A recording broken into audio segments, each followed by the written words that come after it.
Impossible. Absolutely impossible. Dr. Enrique Santos, 52 years old, chief engineer at the Vale North Hydroelectric Plant, held the report with trembling hands. His 3 decades of experience, his countless engineering excellence awards, all seemed insignificant in the face of those numbers. Enrique, you need to understand how serious this is, said Roberto Mendes, the general director, from the other side of the mahogany desk. If we don't solve this by Monday, we're going to have to shut down Turbine 3 permanently. But that means Enrique couldn't finish. Yes, 2 million people without power, rationing, hospitals at risk, and the government contract cancelled. 700 jobs lost, including yours. Enrique looked out the window. Down below, he could see the vastness of the plant. That turbine was the beating heart of everything, and it was dying. I've already called in the best of the best, Roberto went on. Full team working since yesterday. Consultants from Sao Paulo arrive tomorrow. But Enrique, between you and me, do you think there's a solution? Silence was the answer. Lucas Ferreira woke up at 5:30 a.m.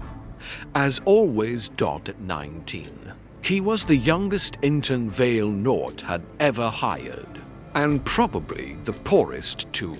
He lived with his grandmother in a 2-room house an hour and a half away from the plant by bus. His uniform was too big, borrowed from a technician who had quit. His glasses had been glued back together with superglue after breaking the previous month. But he didn't care. This was his dream. Lucas, badge, shouted Mr. Mario, the security guard at the gate. Sorry, Mr. Mario. Lucas ran back, tripping over his own feet. The old guard laughed. Kid, are you an engineer or a circus clown? I'm not an engineer yet, Mr. Mario. I'm just an intern. Kid, I've worked here for 30 years. I've seen a lot of people come and go. And let me tell you something. Mario leaned in, confiding. The difference between just an intern and chief engineer isn't the diploma. It's not giving up when everyone says you're worthless. Lucas smiled, but inside it hurt. Because everyone said that. 8:15 a.m. Intern's room, the coffee's cold. Newbie. Bruna, 24. Was in her last year of engineering and on her 4th internship at Vale North. She was efficient, competent, and never missed a chance to remind Lucas of his place in the hierarchy. Sorry, I'll make another pot right away. And when you're done, organize those archive boxes over there. Dr. Enrique asked. But I thought today I was going to be able to follow the team in. Lucas. Her voice was ice. You've been here for 2 weeks. 2 weeks? Do you really think you're going to walk into a room with 32 engineers, working on the biggest problem this plant has ever had? He lowered his head. No, sorry, great. Now go make the coffee. As Lucas left, Bruna rolled her eyes at another intern. I don't know why they hired this kid. He can barely walk without tripping. 10:30 a.m. Records room. Basement Lucas was alone. The plant's archive room was a maze of dusty corridors, boxes stacked to the ceiling, and the smell of old paper. Nobody had come down there in years, but Lucas loved it. There, among maintenance reports from 1987, among filed and forgotten projects, he felt like he was touching history. Each document was a small window into the past of that sleeping giant. He sorted everything methodically, by year, by sector, by relevance. That's when he found it. Maintenance Report Control Room, October 15th, 2023. A week ago. Recent. He opened it. Replacement of network cables. Monitoring terminals. T2, T3, T4. Technician responsible. Duo Silver contractor. Notes. Temporary labels until the permanent ones arrive. Lucas frowned. Temporary labels? His heart started beating faster. He had studied this in college. In a class on human errors in engineering. The professor had shown cases where small identification mix-ups caused disasters. Japan Airlines Flight 1 to 3, the 3 Mile Island nuclear accident. They had all started with something simple. Something nobody thought was important to double-check.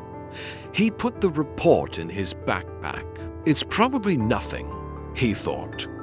But his grandmother's voice echoed in his mind. My grandson. When something bothers you, it's because your heart knows something your head hasn't understood yet. 12 p.m. Cafeteria. Lucas sat alone. As always. At the next table, he could hear bits of the engineer's conversation. We've tried everything. The data doesn't make sense. It's like the turbine disappeared from the system. His heart raced, like it disappeared from the system. He discreetly opened his backpack and looked at the report again. Network cables. Monitoring terminals. No, it couldn't be that simple, could it? 2 p.m. 3rd floor hallway. Lucas was carrying a box of documents when he saw him. Dr. Enrique Santos, the legendary chief engineer, was leaning against the hallway wall, alone. And he was crying. Lucas had never seen an adult cry, let alone a man of that stature. He froze, not knowing what to do. Enrique quickly wiped his face when he noticed the boy. Sorry, I was just... Lucas stammered. It's okay, son.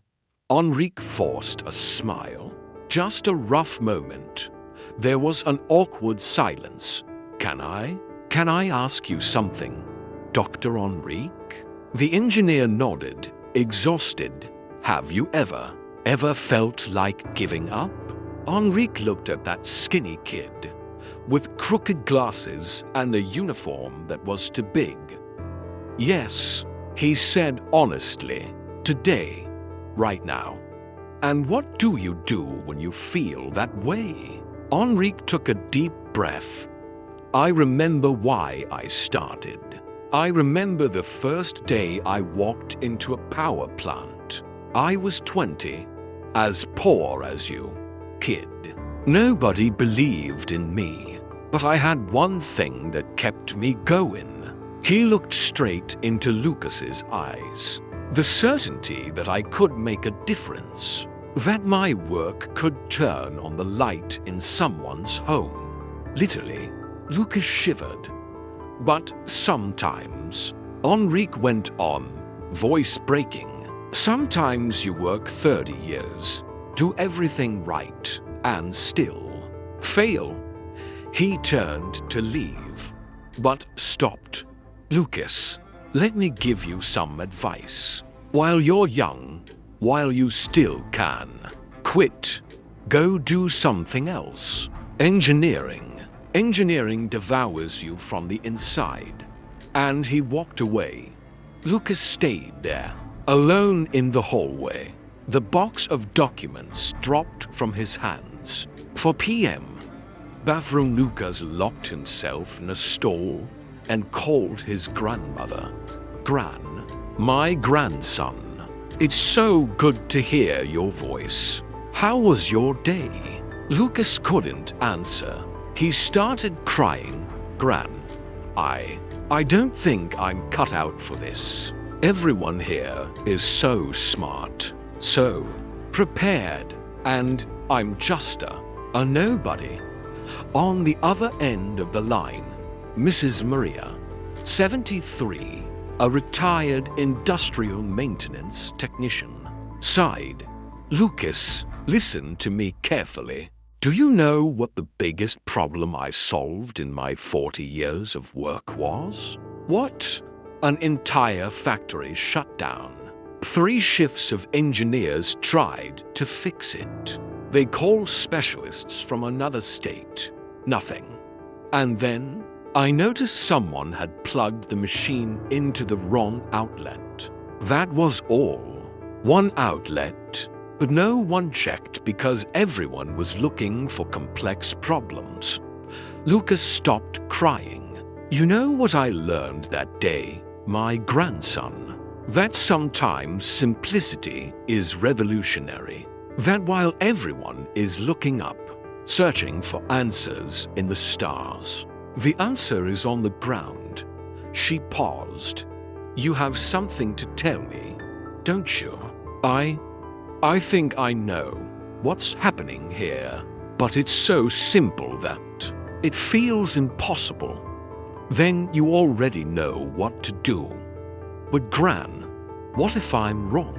What if I speak up and everyone laughs at me? My grandson, do you prefer the regret of having tried, or the regret of never having had the courage? 6:30 p.m. Parking lot. Lucas was leaving when he saw the lights in the control room still on. 32 engineers, working non-stop. He looked at the report in his backpack. No, you're just an intern. Let them solve it. But he couldn't walk away.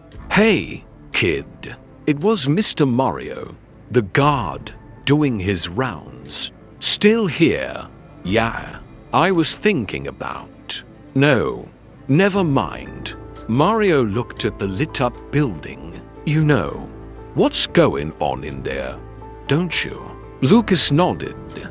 I worked on the construction of this plant. You know that? I was 18, carried bricks, mixed cement. I was just a helper. Mario smiled with nostalgia. One day, the chief engineer, this huge German guy, got stuck on a calculation error. 3 days trying to fix it. And what happened? I suggested something. Everyone laughed. But he listened to me. And it worked. Mario put a hand on Lucas's shoulder.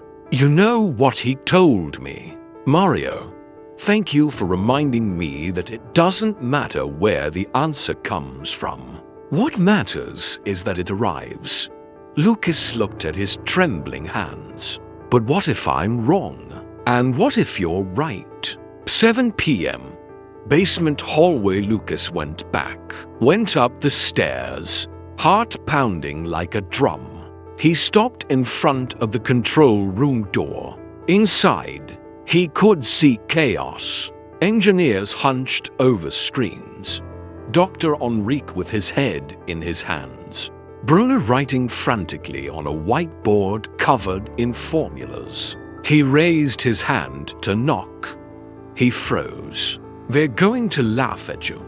You're going to get fired. You're going to ruin everything. He lowered his hand, turned to walk away, but then he remembered. He remembered his grandmother working 12-hour days, coming home with calloused hands just to be able to pay for his college. He remembered the late nights studying while everyone else slept. He remembered why he chose engineering. It wasn't for the diplomas. It wasn't for the salary. It was because he believed that even a poor kid, with crooked glasses and a borrowed uniform, could make a difference. He knocked. 7:05 p.m.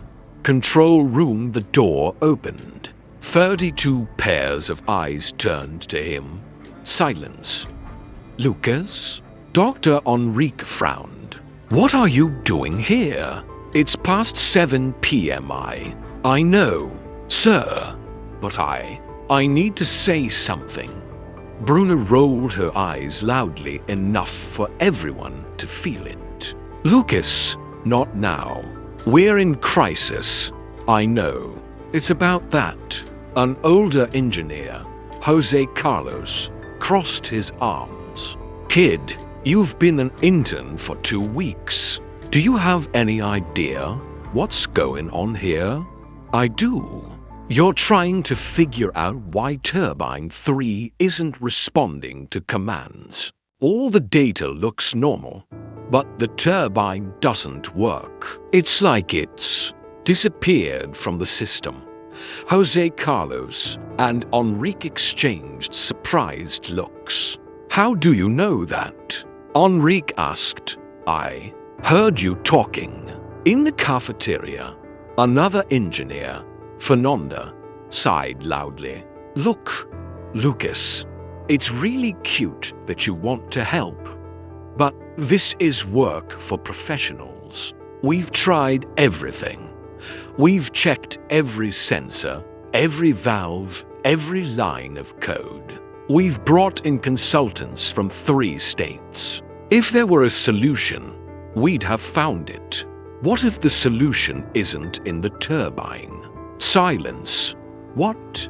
Enrique asked. You're looking for the problem in the turbine.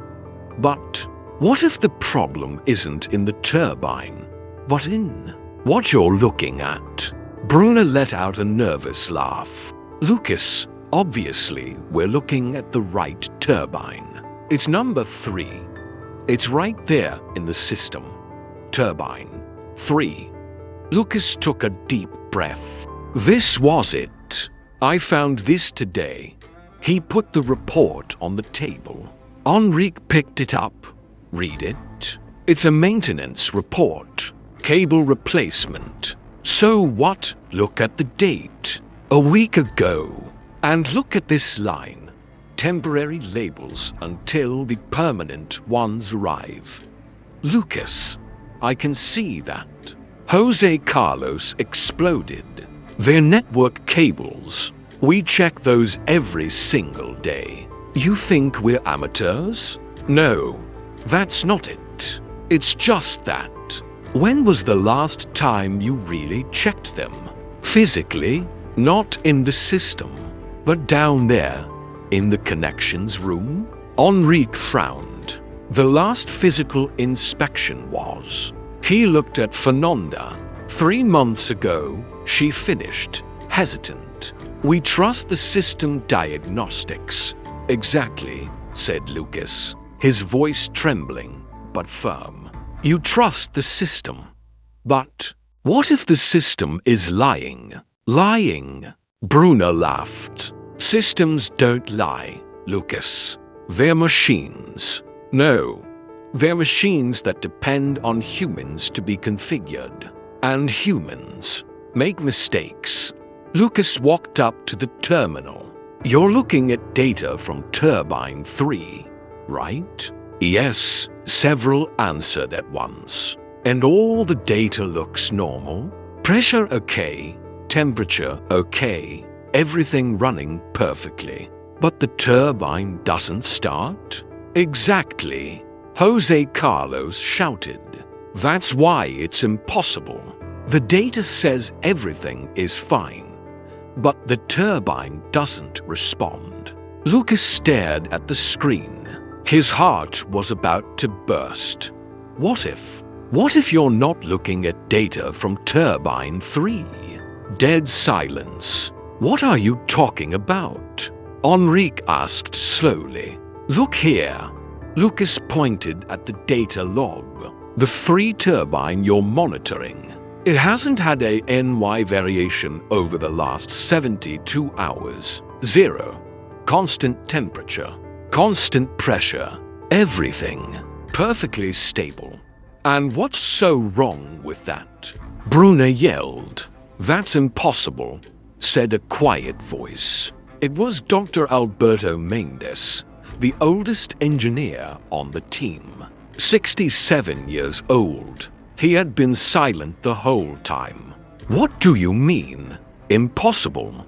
Fernanda asked. "A hydroelectric turbine never has perfectly stable data for 72 hours, Alberto explained, stepping up to the screen.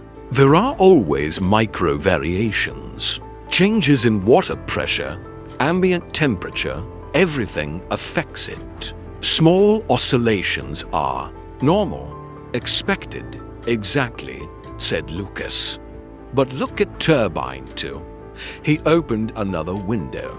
The data for Turbine 2 showed small oscillations.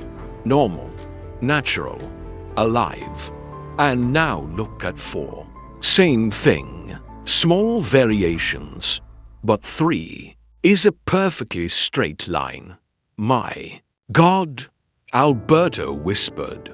Enrique's eyes widened. "You're saying that the cable labeled Turbine 3 isn't actually connected to Turbine 3. That's why the data is from a machine that's working perfectly. Because you're seeing data from another turbine, probably 2 or 4, and the real Turbine 3. Enrique continued, his voice fading. "Nobody's seeing," Lucas finished. The silence that followed was shattered by a loud bang. Jose Carlos had slammed his fist on the table. "Impossible. This is ridiculous. You're telling me that 32 engineers, 3 days of work, and the problem was a switched label?" "I don't know," Lucas said honestly. "I could be completely wrong, but it only takes a check. The connections room is right there, isn't it? It's 2 minutes." Bruna crossed her arms. "This is a waste of time. This kid has no idea what he's talking about." But Enrique was already getting up. "Alberto, with me. Now." 7:15 p.m. Connections room. The connections room was small, cramped, and full of tangled cables. Enrique and Alberto went in. Lucas stayed outside, practically sick with nerves. 20 seconds later, "No, it can't be." Enrique's voice. 30 seconds. "Son of AB asterisk asterisk asterisk asterisk." Enrique came out. He had a cable in his hand. He was trembling. The labels. He could barely speak. Are switched. Silence. "The cable we thought was from Turbine 3 is on Turbine 2. And the cable from Turbine 3, Alberto came out behind him, is labeled as Turbine 4. Jose Carlos sat down, dizzy. Fernanda covered her mouth with her hands. Bruna went pale. "This means," someone began, "that we spent 72 hours looking at the wrong data." Enrique finished. "The real Turbine 3 was never monitored. We were looking at Turbine 2 this whole time." He looked at Lucas. The boy was leaning against the wall, eyes wide, looking like he might pass out. "How old are you?" Enrique asked, his voice barely audible. 9. 19. 19, Enrique repeated, as if testing reality. "And how long have you worked here?" 2 weeks. 2 weeks. Enrique couldn't hold it in. He started laughing. A hysterical, liberating, desperate laugh. 2 weeks. "And I have 3 PhDs. 30 years of experience." Alberto began laughing too. Then Fernanda. Jose Carlos buried his face in his hands. But he was laughing as well. Even Bruna, pale, let out a nervous chuckle. Let's fix this," Alberto said, still laughing, "and see what the real problem with Turbine 3 is." 7:45 p.m. The discovery with the cables correctly connected. The real data from Turbine 3 finally appeared on the screens. And immediately, the problem became obvious. Cooling valve number 7, diagnosed on Reek, clogged, causing overheating. The safety system shut it down automatically. That's it? Fernanda asked, incredulous. That's it, Alberto confirmed. 15 minutes of work. Jose Carlos looked at Lucas. Kid, how did you? My grandmother, Lucas said, still trembling. She taught me that sometimes the problem isn't where everyone is looking. Enrique walked up to him. Lucas, you saved 700 jobs, including mine. You saved the power supply of 2 million people. His voice broke. You reminded me why I chose this profession. He held out his hand. Thank you. Lucas shook his hand, tears running down his crooked glasses.